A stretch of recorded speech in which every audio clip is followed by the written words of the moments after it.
Okay, Owen got a lot in that report. Let's delve a little bit deeper into the IMF information, and for that we're going to turn to John Gong. John is a professor at the University of International Business and Economics and joins us from Beijing. Boy, John, a lot of information there in a minute 30. I hope you were taking notes.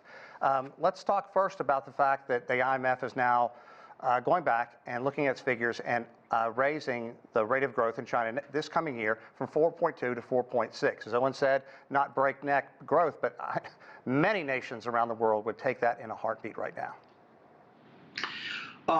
First of all, thank you very much for having me. Yeah, I think, compared to many other parts of the world, China's economic performance last year, 2023, achieving a 5.2% growth is actually very extraordinary. And I think there are no reasons, in my view, to doubt that this recovery trend will continue into this year. I think, if you look at China's, the government just released one very important statistic just a few days ago, 2 days ago. That is with respect to the tax revenue. It was increasing by 6.4% last year, amidst the tax reduction drive initiated by the former and past premier Li Keqiang. So I think this is a very solid proof that China's economy is actually coming back. And I think one important fact that I want to point to is that just yesterday, all the provinces have announced their target, GDP growth target for this year. And practically pretty much all of them forecast about 5% growth. John, let's take a look, though, if there is one thing dragging down the economy still, and that remains its housing sector. Initially, it was estimated it would go down about some 50% in the coming year. Now it's between 35 and 55%. Certainly the government doing everything it can in terms of benefits and also taking a look at its banking sector within China as well. And also singles now apparently able to buy homes in Beijing. How is this going to help? And do you consider, especially with bankruptcy of some very big entities, this continuing to be a significant drag on the economy?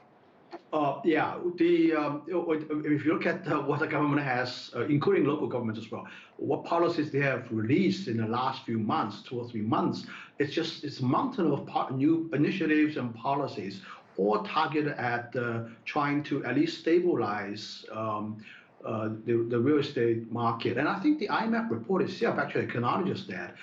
The 2 reasons it mentions that propels it to increase the GDP growth forecast by 0.4% is indeed real estate policies.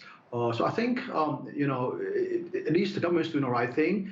And I don't expect the real estate to come back to its old days again because of the demographic trend in China right now. But at least I think it's stabilizing.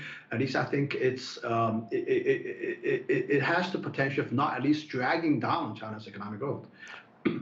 But if there are greener pastures, no pun intended, it's going to be renewable energy as well as its EV vehicles. I want to think back to what Elon Musk said. It was more than a decade ago when he said China's EVs are just not good. And look where China is now, and look at it breaking into major markets, especially in Europe, as well in big areas within Asia. Talk about the renewable sector, solar power, the EVs, and how you think this is really going to be a bright spot moving forward. Yeah, absolutely. Musk must have, he needs to admit that his cars is part of the Chinese cars too, actually. The factory in Shanghai, the Tesla factory in Shanghai, is one of the largest electric car factories in the world, and it's selling very well in China. And it's also exporting to many parts of the world, including the European market as well. So Tesla is a Chinese car.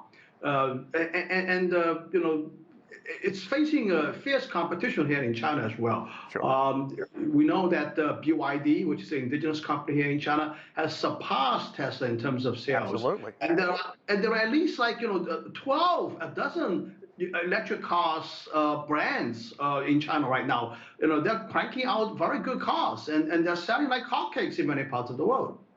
I also want to quickly ask you about, we've been reporting extensively on the U.S.-led attacks in parts of Syria and Iraq, and the concern that perhaps this is going to continue to adversely affect the Red Sea area and how important that shipping lane is for China, especially getting its goods to Europe. That's a wild card in terms of its economy. Yeah, well, I think what's happening in the Red Sea really impact China. I know, for example, Mercedes-Benz in Beijing, their supply chain from Germany is affected, affects their production. So I think China at least is one of the victims of that. But I'm actually quite confident that U.S. President Joe Biden is not going to expand war by hitting directly Iran.